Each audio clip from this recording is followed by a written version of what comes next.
বন্ধুরা মাধ্যমিক পরীক্ষার জন্য প্রিপারেশান নিচ্ছ, কয়েকটা ডিফারেন্ট টাইপের 2 মার্কসের কোশ্চেন আমি একটু আলোচনা করছি বা করব।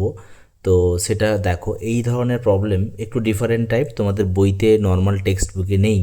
তো এটা 2018-এ এসছে।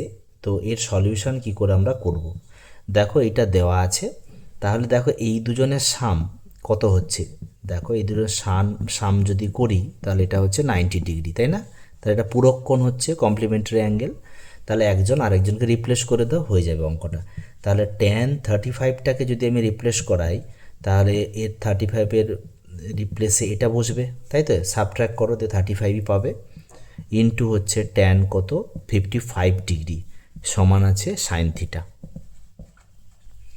তাহলে এবার অর দিলাম।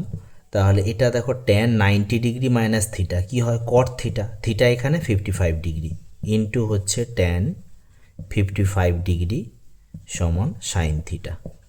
এবার দেখো ট্যান কট থিটা ইন্টু ট্যান থিটা, এর মান সবসময় 1 হয়, কারণ আমরা ফর্মুলা জানি। এটা একটু ঘুরিয়ে লেখো, তাহলে সাইন থিটা সমান 1। আচ্ছা, 1 সাইনের কত হয়? সাইন 90-র মান 1 হয়, তোমরা অলরেডি জানো। এবার দেখো যদি কম্পেয়ার করি বা তুলনা করে পাই, তাহলে কি হবে, থিটা সমান হচ্ছে 90 ডিগ্রি। তাহলে থিটা সর্বনিম্ন ধনাত্মক মান কত হবে, এটাই হয়ে যাবে আমাদের অ্যান্সার। Thank you.